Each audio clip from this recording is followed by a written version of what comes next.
So going in now into rewards, if you don't mind me asking, ano? So in like what you mentioned, no, you have a very diverse demographic and different locations. Yes. Okay. Super Everyone demographic. promise. So in terms of rewards, how do you also have a system in place? Is there a point system? Is there something? I've been hearing a lot of this point system thing. Yes. A lot. Yes. And then there's a catalog. How does it work for KMC? In terms of rewards, rewards and recognition has always been something that we want to improve. In terms of recognition, we have what we call culture champion. So regardless of your location, kung nasan ka man, culture champion is open to all internal employees. Okay. KMC internally, we just sent managers in Japan. Wow. I mean, it's always a yearly thing. For performance, our sales team, they went to Europe, all of them, because they have met the quota for last year. They went through all over Europe. Kamusta si HR? Si HR, we're gonna go to Bangkok. May tinong go to Bangkok this coming August for our team building. That's not necessarily a performance thing, but it's our scheduled team building. But thanks to company for giving us budget. Oh, thank you. Thank you po KMC. But yeah, so yun yung challenge namin working as an employer of record because it's co-partnering with the client. However, the goal really is to kind of influence the client for the best practices we initiate internally. Like the power meter, the performance review. Internally, kaya namin siyang i-facilitate because these are employees working for KMC. Yeah. The vision is, in the future, we make things like this, best practices, HR practices, and try to pitch it to the client.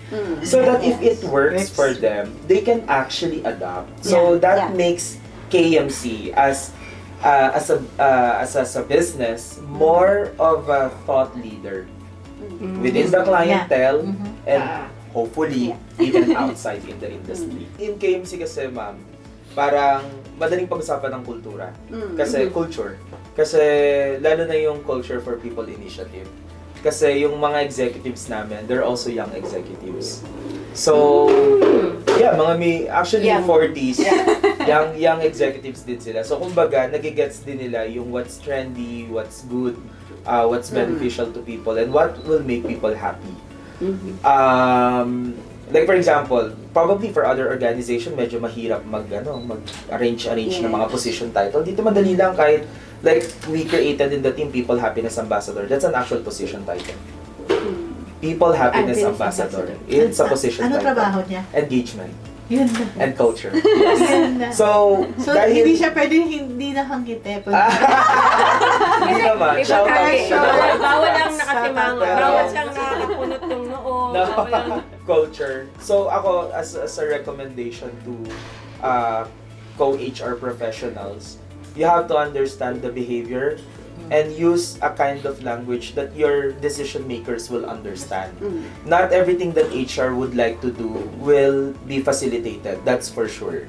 Right? Hindi lahat ng vision natin is, 100% oo-ohan ng decision makers. But at least you have to make sure na you always meet in the middle. In our case, our executives, they like data. They like numbers. So if we want to facilitate something, especially something new, you gotta need to show them some data so that maiintindihan nila bakit niya siya gustong gawin. Ba't niya siya gustong i-facilitate. So I think for other HR leaders, they need to understand that on their end. And also understand their limitation. Get the buy-in of the decision makers. It's important. And in getting the buy-in of the decision makers, you have to prepare necessary resources. May it be a data, may it be a study, may it be a result of a survey, may it be an escalation. There's a lot of points to look at, right? Funny situation nga tayo ngayon kasi parang when we started the org-wide focus group discussion, yung iba hindi umaten. Di ba? Nung simula, when we started it, sila umaten parang pahirapan. Ngayon na lang mabaligtad na, nag-reklamo sila pag wala pa silang schedule. So now they want their own schedule. They want their own schedule. Yeah. And we ensure we talk to as much as possible about 90+%, if not 100%. Makausap talaga through the focus group discussion initiated by by HR operations and by OD team. So, ngayon parang nagsasabi na sila, kailan ba yung schedule namin? Because we want to raise something. Kaya dinadagdagan pa namin. In the coming days, we are doing brown bag session. We call it Bites and Banter. So, talagang with an actual food. So, one executive will facilitate the session para maiba naman, hindi laging HR, para mas yung degree tumaas. Diba? And then, ang imimit niya, rank and file. And they will just talk about things that the employees wanted to talk about. So, it's the essence of brown bag session. No strict structure. Hindi kayo natatakot kung magtatanong, sir. No. Baka may mag-i-increase ang answer. Yung mga We've had that question Even our in the executives, past. hindi naman takot. Yeah, hindi rin naman sila. Yeah. Ano diplomatic answer? But at this time, I believe the performance evaluation or appraisal, ganun ba? May script na kung binibigay. I think, like, it's not really a script but a principle. Tulad ng sabi namin kanina, we always operate based on performance. So talaga naman, kasi ano naman hindi naman proven by records and by data na majority of the performing employees are getting what they deserve. Ganyan. Pero syempre, based on proper timing, proper evaluation, yung maturity ng people manager to not abuse it and to not use it for their own advantage, yung those areas na we need to gatekeep. Diba? It's the culture eh. It's really the culture that you build. It's really the culture that you have embedded already and you actually make it grow. Yes. Diba? Yun eh. I think that's an important aspect of what KMC is. Yes. Yeah? I think Miss Nedy and Miss Maria, it might sound like we're at ease, but there's also a lot of turbulence inside to actually do it and actualize yung mga vision na yun. Ako personally, I just feel like we're lucky enough to have HR leaders na talagang may care to work on it. And the kind of HR leader talaga who thinks for the benefit of people, for the benefit of the business. Yeah. So, shout out to the HR leaders, Rachel, yung mga under my team as a whole, yung manager namin for HR operations, ENB, for the lead for engagement and culture recruitment. And I think the key there is we always communicate. We have our weekly meeting. If say who's the manager for HR operations has something and it can be linked to OD, it's easy to communicate to Rachel. And then if they have something that's linked to comp and then it's easy to communicate. So I guess for all the HR professionals watching right now, let's not work in silo. Sometimes may mga ganun culture inside HR where recruitment lang kami or CNB kami. This is our decision, this is our job, blah blah blah. So there are sometimes segregation in terms of what we do. But right now, huge factor, Miss Nedy, kung bakit na-achieve namin yung mga yun in the future is because we strive to work as one, as much as possible. And really communicating with one facet to another. So parang talagang culture, communication, and understanding. Yun talaga yung pinaka-factor of employee retention in all companies. Ano yung pwede nyo i-share or last word or tips sa mga ka-HR natin watching HR Calabarzon's HRE knowledge? Ako, in retention techniques, it's a big world to venture. There's so much things you can touch on, look at in retention techniques or strategies. As a whole, HR team, communicate with one another. Obviously, HR VPs, for example, they see something that the LND and OD don't see, that the CNB don't see. And you kind of want to connect the dots muna together.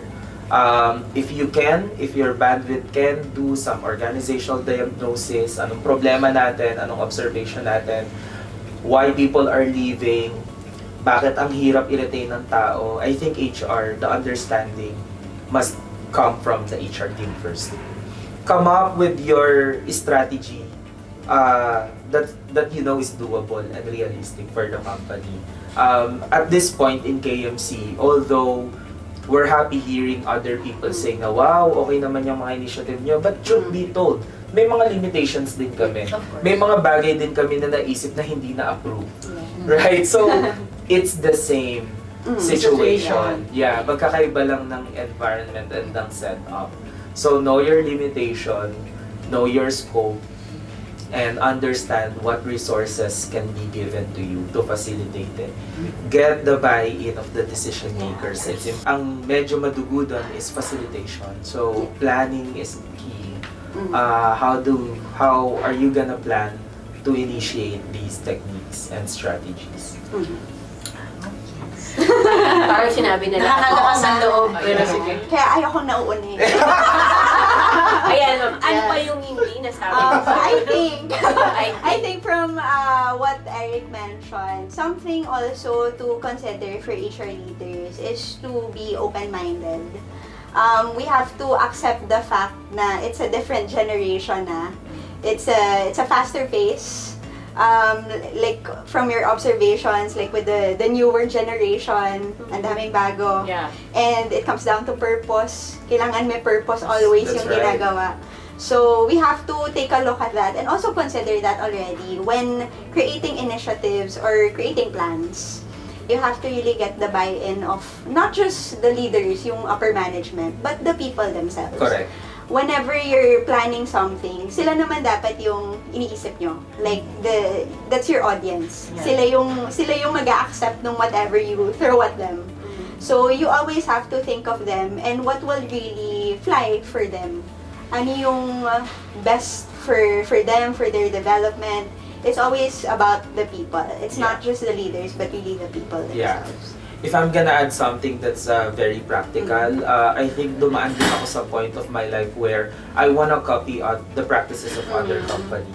Kahit hindi naman siya totally mag-work sa setup natin. Yes. So, I guess it's also one thing to understand the inclination of your people, Yes. of your employees. For some, okay na sila dun sa simple meal, Yeah. for example. Or for Yes. some, okay na sila na magkaroon ng increase, for example, despite Yeah. of the amount, Yes. because that gives them self-actualization. Yes. Yeah. Diba? So talagang varying yung initiatives depending on your current situation.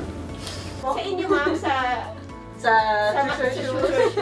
ano po ang mga techniques nyo? In retention, okay. Kami, yung simpleng, okay, in terms of the data that we've gathered, no, ang dami namin tardiness. So, usap kami with operations. Gusto niya magkaroon ng awarding ng ng attendance. Yeah. Tapos, monthly may awarding ka. Sino maka-grand slam may prize. Yeah. Yes. Okay. Ang magkano dito, kausap na agad, is operations and HR. Okay. Pag pitch ngayon kay GM, okay na. Yes. Kasi nausap na kami. Yes. HR. Yeah. Ganun siya eh. Yes. Diba? Parang, what we do din nga kasi, kagaya nga, diba, nung sinabi nga ni Eric kanina, you really have to have the HR business partners, okay? Which, in companies like ours, diba, wala naman, minsan, tayo mismo ang HR business partner eh. Yeah. Pero ang maganda doon din kasi, since yung mga ibang co-managers mo, medyo bigyan mo din sila a taste of your world Yeah. para ma-appreciate din nila na, ay, hindi pala madali. Yeah. Kailangan pala ganito. So, sometimes, diba, parang working with them is also key. Kaya, pagka may pulso sila with their team, mag-uusap muna kami. Yeah. Managers first. Anong maganda? Kung sabi ng team ko, gusto nila ng gift check instead of cash. Mas gusto ng mga tao ko cash para they can buy anything. Yeah. Pwede bang, pwede bang bigas na lang? Sabi nung isa, oh my gosh, ano gagawin ko dito? So parang, now, the challenge is how to marry all that. Is either you marry all that into one thing, Yeah. or Cafeteria. you just Cafeteria. Yes. Cafeteria. Nakakasawa din minsan. Pero, di ba, or talagang pagbigyan mo one time lang na cash. Example lang. Di ba? Yeah. Parang, kailangan minsan pagbigyan mo, pero at the same time, minsan kailangan kayo na mag-decide. Right. Kaya nabasa ko kanina, hindi laging survey na survey. Dapat talaga, kayo din, tingnan nyo lang yung pulso. Yeah. Minsan nga, an informal ask during an L1 meeting or a level 1 meeting with supervisors and staff, tanongin nyo nga informally, ano mas gusto nila? Christmas basket o Christmas party? Informal yun. Yeah. O dito na, masaya. Mag-share sila, magkakwentuhan, hanggang canteen, maririnig mo for the day. Yes. Hanggang smoking area, maririnig mo sila, napagkwentuhan. So at least you were able to spark engagement also among them, sa different teams, sa different members, na, di pare, mas maganda nga yung ganito eh. So parang, minsan hindi, kami, ang ginagawa nga namin, we actually spread the question, alam mo, mga chismoso sa amin lalaki. Oo, sinabi mo sa isa, kakalat na yan.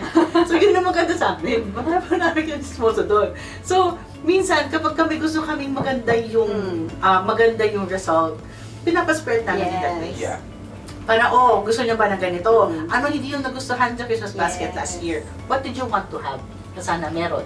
So, but, hindi HR, para hindi official. Yes. Ginagawa namin through the operation leaders or the department leaders. Kasi pag kami official na yun, mahirap. So, more on pa rin, ma'am, sa communication. Communication and and understanding. collaboration, Yes. di ba? And culture. Culture. Yes, hindi Diba? pwede mawala ang culture. Yes. So, mga HR, alam na natin ngayon.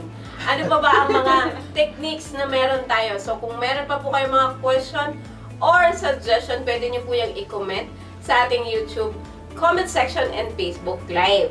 Dahil dyan, syempre, very inspiring ang aming afternoon, ma'am. Very inspiring ang ating afternoon. Dahil nga, syempre, nakasama natin si Ma'am Rachel at saka si Sir Erickson. Nasabi ko nga mong kanina, uulitin ko ulit. Sir, mas gwapo ka kayo sa picture. Diba? Maraming salamat It's ulit. our pleasure also hosting Yes. your first live. Yes, sir. Face-to-face. Yeah. Yes. So, hopefully this is not the last. Yes. We have other... Pwede po bang magpapila na ng mga diba? Kasi para maikot namin lahat Yes. ng... Pero by the way, mga ka-HR, itong hapon na to ay hindi lang talaga punong-puno ng kasayahan, ng magandang usapan, kundi punong-puno ng learning. Sa ating mga ka-HR, tandaan po natin, ang kailangan ng isang company to retain an employee, unang-una ang ating culture. Second, ang communication. Third, ang collaboration. At ang pinaka-importante, ang understanding. Kaya mga ka-HR, magkita-kita po tayo for another HR e-knowledge with HR Calabarzon. Thank you for joining us sa ating weekly afternoon learning habit with HR Calabarzon. Magkita-kita hits po tayo. Maraming salamat po! Thank you. Bye po! Bye.